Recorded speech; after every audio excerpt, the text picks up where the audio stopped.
Moye green, Yebe green.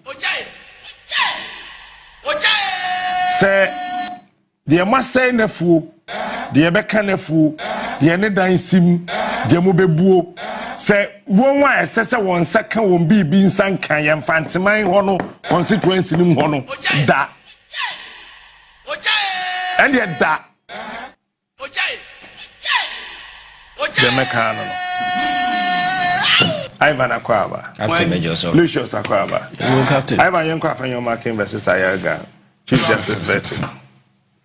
Captain, the Dicama mention now. Mention what if we share a check. Ah, now don't want to see it.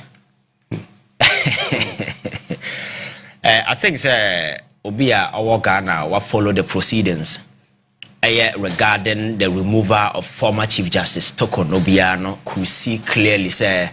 There has been a lot of opposition among Asare, our more people on the other side are more critiquing this whole removal process. As somebody submitted a petition to the president followed through. None of them and it may premise any of their argument on any substantial grounded in law. Aside the usual emotions, suppositions, assumptions, individual emotions, and normally among fortuna or debi, but you will not hear any single person that can pontificate a single constitutional provision of your truncated, your circumventive procedure. None. The argument in a constitution is emotional. Then the president, true to the mandate as a president, appointed Obi Justice Bafuboni, and he's supposed to go to Parliament for approval because that is what the Constitution says. The Chief Justice require prior approval by Parliament. The prior approval, and they decided to do vetting. That is up to Parliament to do. Enti corner or corner say Obi wa baby now or any issue with ne vetting and appointment now, Captain. The only legitimate avenue available for you to address those concerns in a court. You go to court, you secure injunction, and then tell them, say, we have secured injunction because something untoward has gone wrong, and for that matter, we are stopping the process. You don't go to Parliament and tell the Speaker of Parliament to stop the process because the Speaker is not clothed with the power to stop your friend is a vetting, because that is a constitutional process that has been set in motion. The Speaker of Parliament, any authority to do that. Oh, the only institution that award that power to stop that is a court, and court no so toko no ya on any for have demonstrated clearly say answer na ubetimi stop a constitutional process that is in play. No, Captain, you will need a bag full of sensible justifications. I don't come court. I'm a court with so and yes sir, the obey be aware no kwa. You need reasonable justifications. I'll bet you say you go ahead, not say you promote and I man be your chief justice. Subsequent way no irreparable damage irreparable. That is the only argument I caught to bet me. But aside that, there is nothing anybody can sit somewhere and say process in your own constitutional, because Abraham John Mahama was elected president L 2012. Some people sought to injunct in the inauguration. So but the court says the person has been validly elected by your friends, the Electoral Commission, the people of Ghana. Commission, you know, are independent, not declared as president. If you have any grievances, be a concerned. I am not going to stop the ceremony. I have many Panama president because the constitution, a minor cannot go a day without a president. You will create a constitutional crisis. So, who any concerns, be now go to court. Now, say court now fair, or legitimate grounds, and then you can bring your victory from court, then we quash and then invalidate the whole electoral process. And this thing has happened quite recently in Kenya. So you are federal Markin of all people know some of these things. But you know, my culture said public space. I don't know what his motivation is. I think that he's using this whole thing maybe to build himself because their reputation is very battered. And maybe he see this committee meetings or be as an opportunity just to stir confusion and answer man for who's relevant but the oil and I think that Wayama your friend say no Ghana for because maybe not only today Afenyo Markin has the moral audacity to sit in front of a committee and question somebody's integrity. Captain, Abraham Akufo-Addo appointment to Okromana, the judiciary was in Gates, some are not to China and sort of Bangladesh. Was he not in this country? When you and I were sitting here complaining, said the president was appointing people who were affiliated to the MPP because we have a failed parliamentary candidate, Ho Central. I will be and said this person is an MPP person. We sat in this country, Afenyo Markin not to China. Today he's calling for credibility. That person was appointed into the judiciary at the time. Now the judiciary in this country was in its lowest element, because people were subjecting the judiciary to ridicule on social media and so forth. But the president went ahead and appointed a particular person. Some of us complained. Asare in one of the rulings raised objection to his inclusion on one of the panel because he says the issue was a political issue. Talk on a constitutional issue or qualify. You see. And very often they throw in very weak and very unintelligent argument telling you, say, Oko NDC pencil a job, your friend President Mahama in the past na appointee PNDC for Mumbai judges. Now politics na yenim answer, yenim 1990. Now how na Ghana for you well versed in politics. Today, every single Ghanaian in politics, they become overly sensitive to issues of politics. So whenever BB, that's how we get them out. And one factor their emotions and as a former. You will be laughing at the wrong side of your mouth. Because my culture say, "O minor yebuno, idea is sustaining the enterprise called governance and your trust and confidence. I mean, now you repose in the establishment. The very moment your trust will go down, the whole establishment will go down. You must be crazy to sit somewhere and say, "O minor soldier for the police for the bomb." Or more saying. So Ghana force sorry to say Jubilee House. Do you think anybody can stand there? So the power na there. So you must always stand and make sure that the trust and confidence sustain. So appointing that person or politically aligned and affiliated to an institution or political party will be a Afenyo Markin didn't have the sense at the time to know say something has gone wrong. They sat there and approved that particular gentleman. And again, several other appointments and there also it got to a time and the whole judiciary was weaponized to the extent say we opposition party now the case no court in him say what failed that kwanya your friend say talk no fast on this speaker issue no within a short period of time conventionally we were told to speak your friend saying as Supreme Court ends on Friday. But look at the swift response or this panel Yamukoti that particular said your friend said the speaker was stopped from doing all that is there. What I used to the judiciary be so dirty, and it is one of the reasons why Ghana for to abatia. So today you have no credibility to be sitting in parliament making that scene unnecessary calling people out. Now we never for why integrity, because this is a gentleman Supreme Court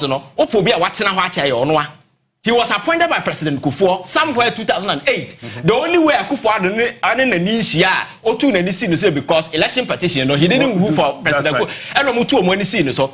And I'll find junior on your competent at the time. And the person you are fighting for today has demonstrated clearly say she's incompetent because I'm not sure say Mahama Sasana say Tokonomra may Chief Justice of Beba. Because how can somebody who is Chief Justice who remember because I go court I could make argument say me process na moye no munko yi no TV so when you know say there's an express constitutional provision on it say that particular thing cannot be done on TV, the Chief Justice of making such childish and infantile your friend say plea our court. There are some judges, judges catch it, and then she went to the stand of impugning the integrity of the very people or no more year Juma. She subsequently went on TV and did a press conference. Petitioner is held in camera no. How can you vote for the competency of such person? And then today you have the audacity to be sitting in parliament trying to create unnecessary scenes and so forth. But I don't blame him. I blame the NDC MPs. Because Captain, in the past, when some of us were sitting here, say, people like Kenoforiata, don't forget that Akufo-Addo judges no appointee no. NDC never boycotted any of these things. People sat in parliament and approved them. And the way side do you think Obe respectable? Because Justice Gawia Mekana Sebi, some people were coming out with funny arguments. Oh, from me region, my nehene Afrena catcher and say, you were Edru. So look at the way the kind of humiliations and those kind of stuff that we're doing. Look at the ordeal Sam George and other people went through before they were approved. But Kenoforiata not what demonstrated clearly in the entire 4 years. Say, Finance Minister no sabi and kwasiabosiana krono no de bebono. We will happily approve him. So when you do that, you send a message to the other side. Say one kasa no sabi umu and they can easily take advantage of that particular way. No mbeye the mbeye enti eduru uswa. He will treat you as a fool because on free so are better than you. So because we have NDC for far so more prove some of the appointments and as for Akufo-Addo, even though na Ghanaians were angry, even against the demands of the core party people who were very angry, but the MPs went ahead and they drew some George for Afenyo Markin to say Mahoro himself, and for that matter, go ahead. Baffleborn there why because he is the most experienced person sitting at the Supreme Court. The next person close to him, no, or any interval, no, it's almost 10 years because he went to 2008. The next person, 2015, I'm told say your friends, one other judge, you know, distance almost 8 to 10 years. So when you're talking about credibility, you cannot say that particular person and or no. The time no ekati across all the president. Rollins time no ho, Kufuor time no ho, Mills, Mahama and Kufuor na Mahama Siamba PM. So you have no moral to sit there and be pontificating and tell him say on you justify. Again, Toko na wo kana sem no. Or say Ufri says something has gone untoward throughout this whole process. Just point a single one out. Yet a Ghana bar association bar on Tibet I know the day they were also engaging the same emotional argument grounded in no substance. Ombe the day Ghana for 2 money go amosono. What is all my back because as lawyers, people expect you to make legal and constitutional argument. You don't just speak like say Captain or camera because or no or can but to be a word you need to point law. Captain, now Obi a Ghana bar association will make your argument say Chief Justice and treating here. Aren't you supposed to ground your argument in law? That's right. Obi or your captain or no me fancy or ni memra or no bet me make normal arguments keke. So once they were not able to establish grounds grounded in law, at the end of the day you should know say something is wrong. And again, Chief Justice belongs to an association. Do you know that association? An association of judges. Kroma utuya di small. What is all more kasada o baby da? Now free say omono because your camera. We are lawyer. Sadly, we're more confused. We are lawyer. You are just trained to have a refined understanding of the law. They give you licenses to go and practice, but you don't interpret law. The only entity that is clothed with the power to interpret a constitutional provision is the court. Right. And this is Adibia call wrong and call wrong. And then Omufri said something has gone wrong and judges association. So why Ghana Bar Association now speaking instead of the lawyers association? What I say because you don't have any to me to interpret law. That is why election petition over Chachuche Kata of all people will stand in the court and make it fine, fantastic argument. I don't see an judge in about Wagu. Because what the other can be the other can be judge and I want the power to put interpretation on this. And you think if something has gone wrong, nobody support will be so victimized will be. We are here seeking to protect the very foundations of our democracy and institutions of state because they are the lifeblood of our democracy.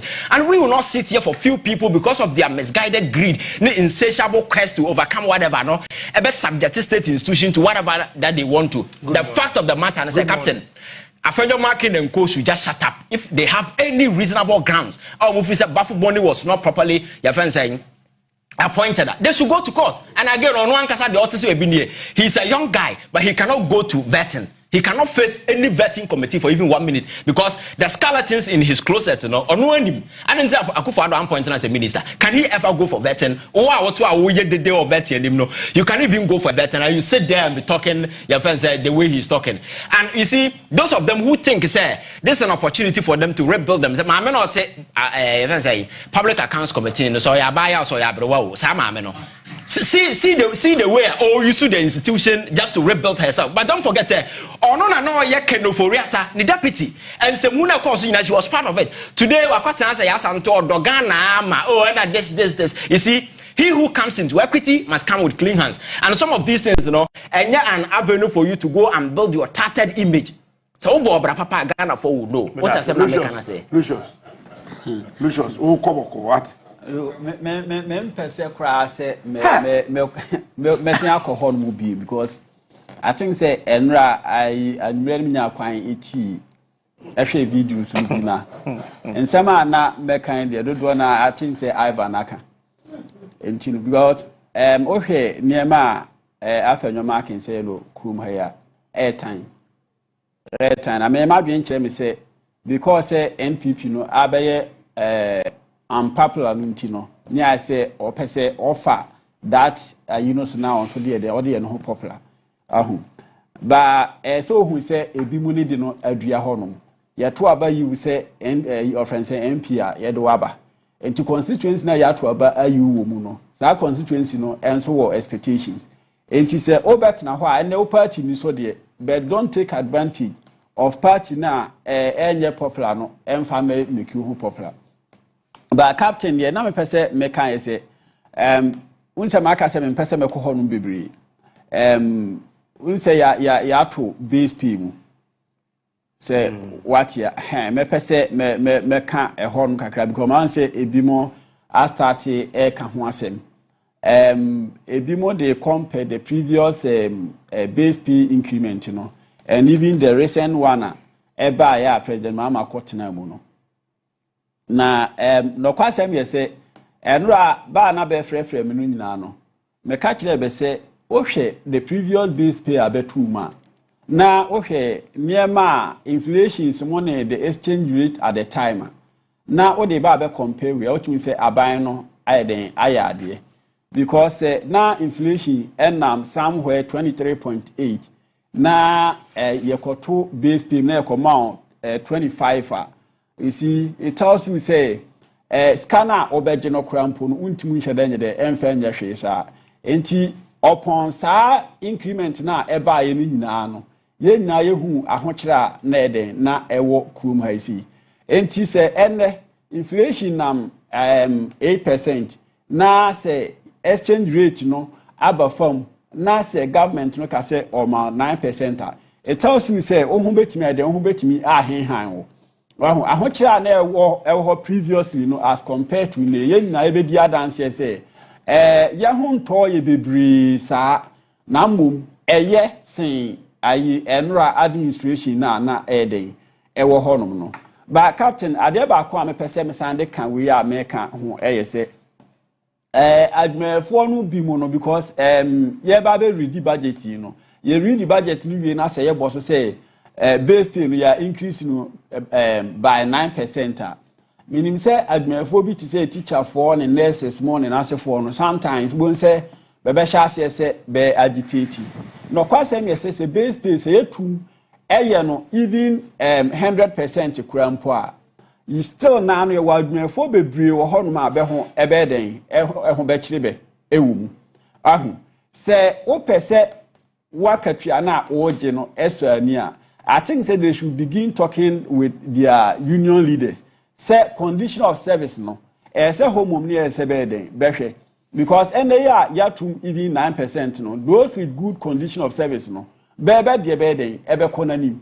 What ya say be say wo no ye ma even 100% kwa na say o condition of service no nya. Kame akwa to say still na no ugina babia ugina. Wahu.